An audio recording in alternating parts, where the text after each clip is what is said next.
I never thought I'd be writing something like this, but here I am. My name's Jake, and I've been with my wife, Emily, for about 8 years. We got married young, pretty much straight out of college. At first, everything seemed perfect, or at least it seemed that way. We had good jobs, a nice house, and two pretty good kids. We fought sometimes, sure. Like any couple, but overall, I thought we had a solid, stable life.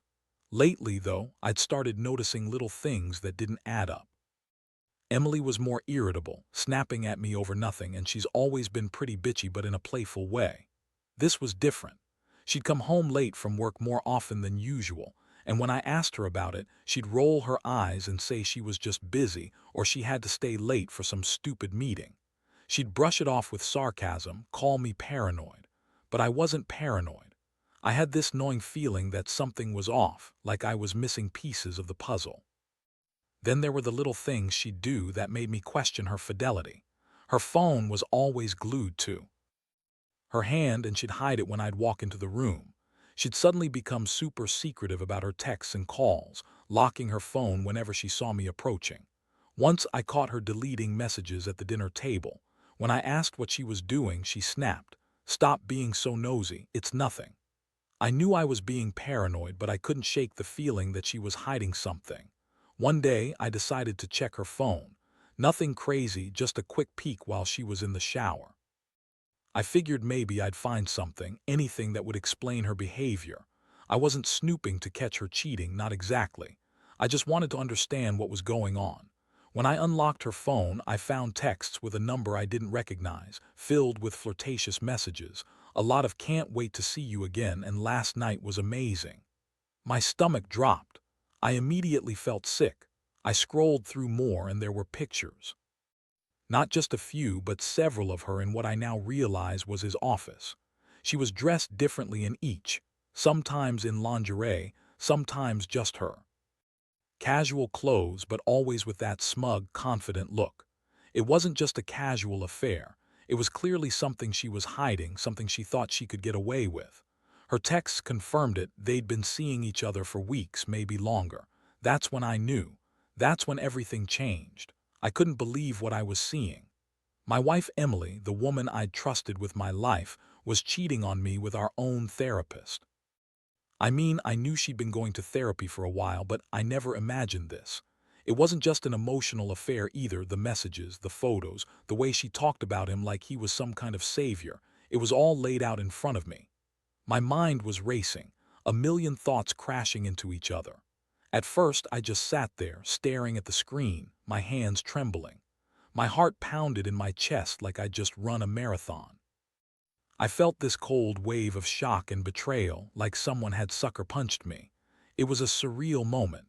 I'd always thought Emily was a little bitchy, sure, but I never thought she'd do something so low. This wasn't just a fling, it was an affair with someone she was supposed to trust, someone who was supposed to help us fix us.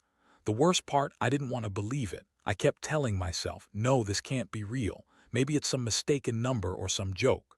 But deep down, I knew. I recognized her in those messages, saw her in those photos, and there was no denying it anymore. She had been lying to me for months, playing some kind of game, and I had been blind to it. When I finally put the phone down, I felt like I'd lost my footing. I couldn't breathe right.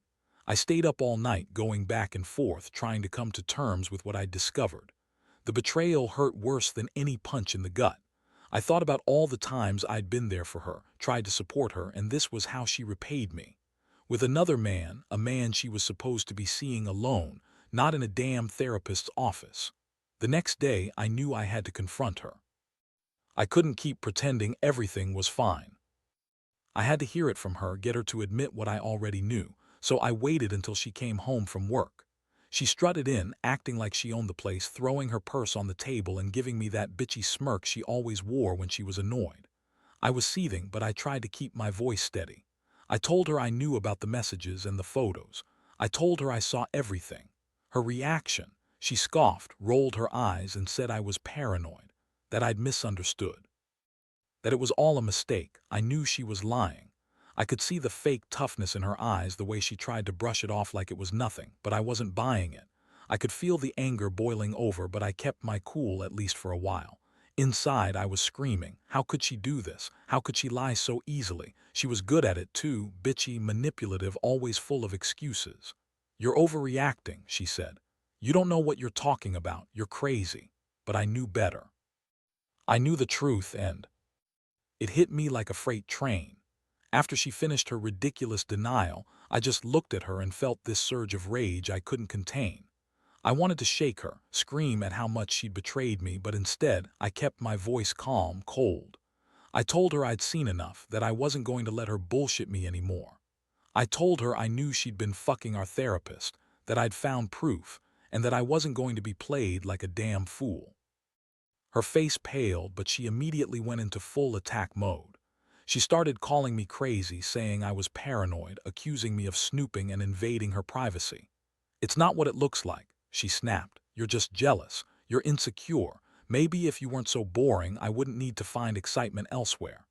That was her go-to line: blame me, make me feel like I was the problem, like I'd somehow deserved her betrayal. I felt like I'd been punched again. The insult, the way she dismissed everything, made my blood boil. I told her I didn't care what she said, I saw enough. That I was done pretending she was innocent. I told her if she thought I was just going to roll over and forget about it, she was dead wrong.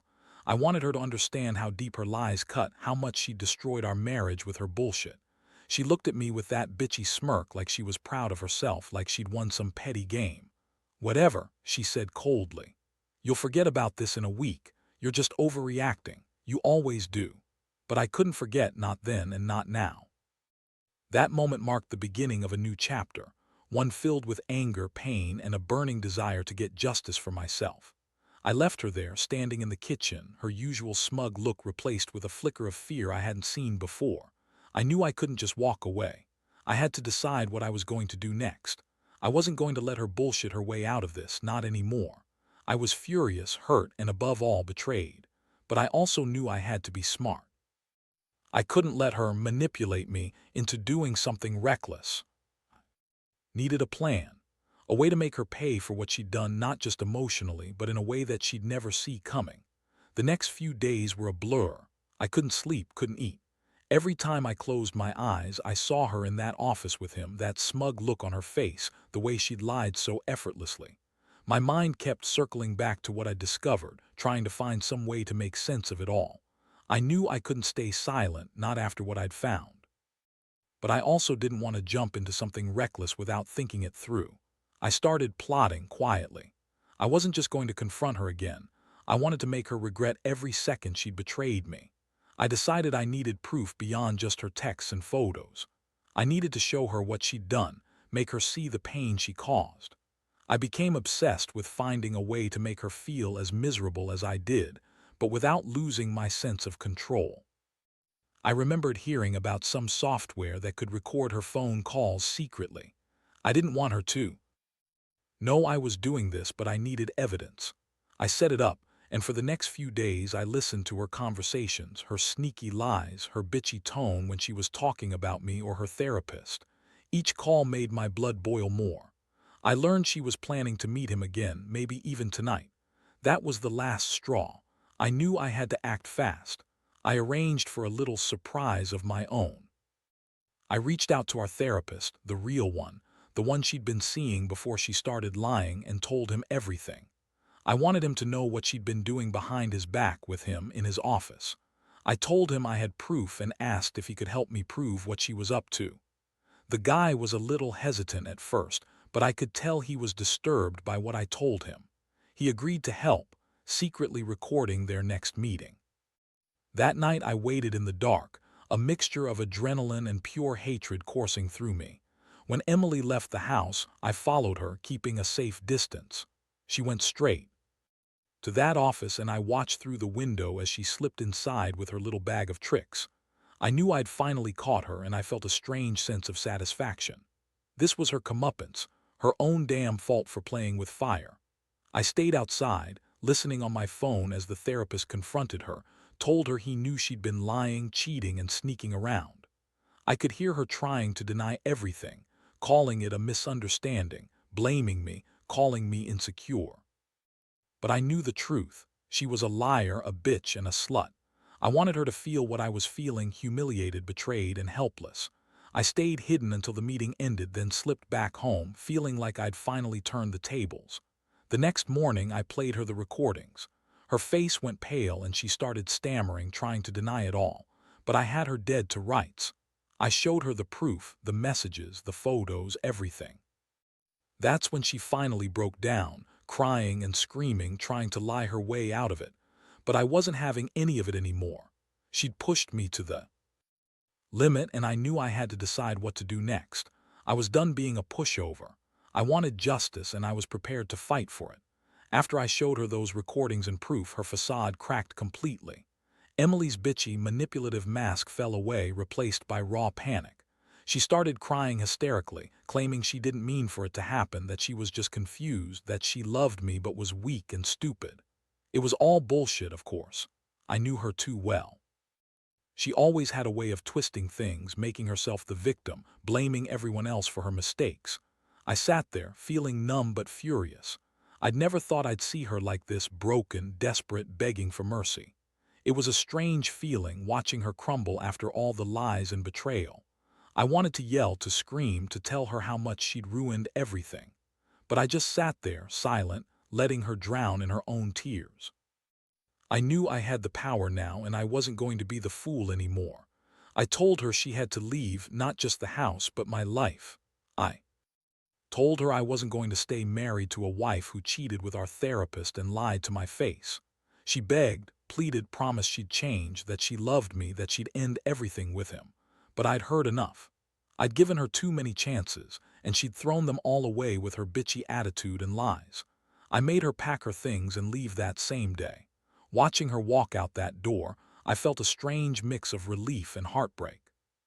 Part of me felt like I was finally free, but another part was crushed because I'd lost the woman I'd loved, the woman I'd trusted. I kept replaying everything in my mind, all the signs I'd ignored, all the times I'd tried to fix us, and now it was over. In the days that followed, I focused on my kids and rebuilding my life. I knew I couldn't trust Emily anymore. Every time I thought about her, the anger resurfaced, but I also felt a strange sense of closure. I'd been betrayed in the worst way possible, and I'd fought back. I'd taken control of the situation, even if it was messy and painful. Now looking back, I realize how much this has changed me. It's made me more cautious, more guarded, but also more aware of what true loyalty looks like. I don't regret exposing her, not for a second. She deserved to be called out, to face the consequences of her actions. I learned that some betrayals cut so deep that they're impossible to repair, and sometimes the only way forward is to cut out the poison for good. If I were to give advice to anyone in a similar situation, it'd be this: trust your instincts, don't ignore the signs, and never let someone treat you like garbage. If they cheat, lie, and manipulate, they don't deserve your patience or your love. Cut your losses, take a deep breath, and rebuild. You'll come out stronger, trust me. Looking back now, I realize how much this whole experience has changed me. I used to think I was a pretty patient guy, willing to give people the benefit of the doubt, but Emily pushed me past my limit. The betrayal was so deep, so calculated, that I knew I couldn't pretend everything was fine anymore. I had to face the truth, no matter how ugly it was. Living through this has taught me a lot about myself. I learned that trust, once broken this badly, can't just be patched up with words or apologies. It's gone, shattered into a million pieces. And sometimes, the only thing left to do is pick up those pieces and move on, even if it hurts like hell. It's hard to admit that someone you loved and trusted could do something so vile, but I've come to accept that not everyone deserves your loyalty or your forgiveness, especially when they lie and cheat their way through a marriage. Part of me thinks I was naive for so long, but honestly, I was just hopeful that things could get better. I kept trying to fix what I thought was broken, but she was always one step ahead, hiding her lies, manipulating every situation. In the end, I realized that some people just aren't worth the effort. They betray you, they lie, and they think they can get away with it because they're good at playing the victim. No more. Now I focus on rebuilding my life. My kids are everything to me, and I want to Give them stability and honesty. I've started therapy myself, not because I think I'm broken. I just want to make sure I don't get caught up in that kind of destructive cycle again. I've learned to trust my instincts, to listen to that little voice inside telling me when something's wrong. If there's one thing I want anyone reading this to take away, it's this: never ignore the signs. Don't be afraid to confront the truth, even if it's ugly. And if someone cheats, lies, or manipulates you, recognize your worth. You deserve better than betrayal and bullshit. Cut out the toxicity, even if it's hard, and never be afraid to reclaim your life. Because in the end, no one should ever make you feel small or unworthy. Stand up, fight back, and don't look back.